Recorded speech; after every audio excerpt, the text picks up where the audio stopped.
Welcome to சித்தூஸ் clip Tamil. இன்றைக்கி வந்து நல்ல ஒரு சூப்பரான சுவையான ஆட்டுக்கறி குழம்பு. தேங்காயெல்லாம் ஊற்றாமல் ப்ளெயினாக வெறும் மசாலா மட்டும், குறைந்த அளவு மசாலா மட்டுமே போட்டு எப்படி செய்கிறது. அதுக்கு நம்ம முதல்ல ஒரு சின்ன மசாலா மட்டும்தான் இருக்குது. ஒன்றும் இல்லை, வெங்காயம் தக்காளி மட்டும்தான் நம்ம வணக்கி அரைக்க போகிறோம். இப்போ ஒரு ஃப்ரை பேனில் வந்து ஒரு சின்ன வெங்காயம், ஒரு 20 சின்ன வெங்காயம் போட்டிருக்கேன். அதில் எண்ணெய் ஊற்றி எண்ணெயிலே வணக்கிக்கணும். வெங்காயத்தோடவே பட்டை, ஏலக்காய், கிராம்பு, ஒரு பிரியாணி இலை, பிரியாணி பூ, கொஞ்சமாக கசகசா, இது எல்லாமே போட்டு அதோடு சேர்த்து வதக்கிடணும். கொஞ்சம் ஒரு மாதிரி வதங்கினதுக்கப்புறம் ஒரு 2 தக்காளி பழம் அதிகம் சேர்க்க வேண்டாம். 2 தக்காளி பழம் மட்டும் மீடியம் சைஸில் எடுத்து சேர்த்துக்கலாம். இந்த வெங்காயம் தக்காளியை இது மாதிரி நல்லா நம்ம வதக்கி அரைச்சி போடுறதுனால குழம்பு கொஞ்சம் திக்னஸ் கிடைக்கும். குழம்பு வந்து நல்லா ருசியாகவும் இருக்கும். இதோட கொஞ்சமாக கருவேப்பிலையும் போட்டு வதக்கிடலாம், நல்லா வாசனையாக இருக்கும். நல்லா சூடு ஆறுனதுக்கப்புறம் மிக்ஸி ஜாரில் போட்டு நல்லா அரைச்சி வச்சுக்கலாம். ஒன்றும் பாதியமாக அரைச்சாவே போதும். அடுத்தது மட்டனை நல்லா மஞ்சள் போட்டு அலசி தனியாக நீட் பண்ணி வச்சுருக்கேன். இப்போது அதை ஒரு கடாயில் போட்டு கறி மூழ்கிற அளவுக்கு தண்ணி ஊற்றிட்டு அதில் மஞ்சத்தூள், கொஞ்சம் மிளகாய்த்தூள், உப்பு, 2 கருவேப்பிலை இதெல்லாம் போட்டு 2 நிமிஷம் அதை வேக வைக்கணும். 2 நிமிஷம் வேக வச்சு தனியாக எடுத்து வச்சுருங்க. இப்படி பண்ணுறதுனால குழம்பு நல்ல ருசியாக இருக்கும். மட்டன் குழம்ப குக்கரில் வைக்கிறதா இருந்தால் இதே முறையை ஃபாலோ பண்ணலாம். இப்போது 2 நிமிஷம் நான் அதை 2 கொதி வர வச்சு வேக வச்சு தனியாக எடுத்து வச்சுருக்கேன்.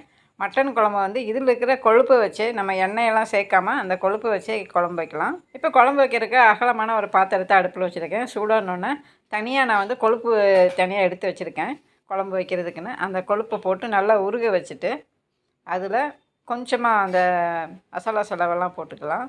ஏற்கனவே போட்டு அரைச்சிருக்கோம். அது இல்லாமல் இதில் தனியாக கொஞ்சம் மசாலா செலவு போட்டுட்டு இஞ்சி பூண்டு 1.5 டீஸ்பூன் போட்டுக்கலாம்.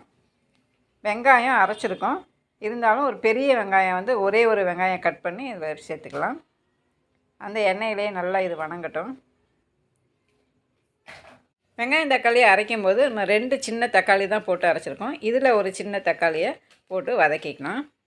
ஒரே ஒரு தக்காளி ஒரு மாதிரி வதங்கினோடனே நம்ம அரைச்சி வச்சுருக்கிற அந்த வெங்காயம் தக்காளி அந்த மசாலாவை இதில் சேர்த்துக்கணும். ரொம்ப நெகுன்னு அரைக்காமல் இந்த மாதிரி பொறுன்னு அரைக்கணும். அதையும் நல்லா இதில் போட்டு வதக்கிடலாம். எண்ணெய் பிரிஞ்சு வர அளவுக்கு இதை நல்லா வதக்கிடணும். இப்படி நல்லா வதக்கி வச்சோம்னா தேங்காய் ஊற்றாமையே குழம்பு பக்க டேஸ்ட்டில் இருக்கும்.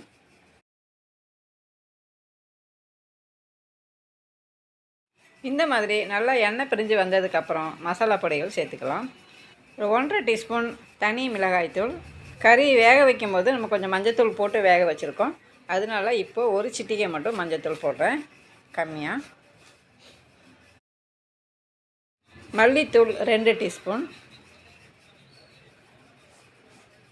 இதோட ஒரு 1/2 டீஸ்பூன் கரம் மசாலா.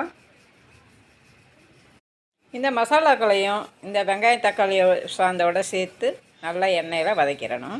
இந்த பச்சை வாசனை போகிற அளவுக்கு நல்லா வதக்கிடணும். இந்த மசாலாக்கள் எல்லாமே எண்ணெயில் நல்லா சுருண்டு வர்ற அளவுக்கு வதக்கிடணும். அப்போ தான் குழம்பு நல்ல டேஸ்ட்டாக இருக்கும். பாருங்கள், இந்த மாதிரி வதக்கிடணும். இதுக்கப்புறம் நம்ம வேக வச்சுருக்கிற மட்டனை அந்த குறைஞ்ச தண்ணியோடையே அப்படியே சேர்த்துக்கணும். சேர்த்துட்டு நல்லா கலந்து விட்டுடணும் அந்த மசாலாக்களோட. இதோட குழம்புக்கு தேவையான உப்பும் இதில் சேர்த்துக்கலாம். இந்த மட்டன் குழம்பு சாதத்துக்கும் ஊற்றி சாப்பிட்டுக்கலாம். நைட்டு டின்னருக்கு இட்லி தோசைக்கும் ஊற்றி சாப்பிட்லாம், பக்காவாக இருக்கும்.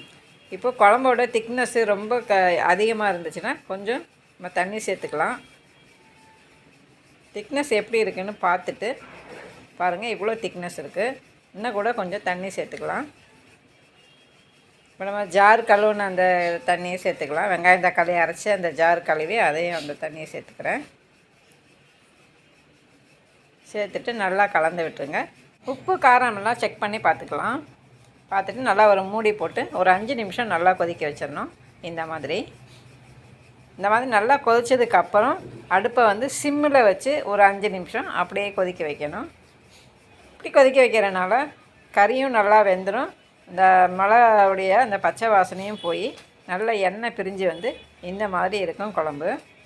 இந்த டைமில் கொஞ்சமாக கொத்தமல்லி தழையை மேலாப்பில் தூவி விட்டு இறக்கி பரிமாறலாம். தேங்காய் அரைச்சி ஊற்றாமையே மட்டன் குழம்ப நல்ல மணமாகவும் சுவையாகவும் செய்யலாம். நீங்களும் ட்ரை பண்ணி பாருங்கள். லைக் பண்ணி ஷேர் பண்ணி விடுங்க. அடுத்த பதிவில் சந்திக்கிறேன். பாய். தேங்க்ஸ் ஃபார் வாட்சிங்.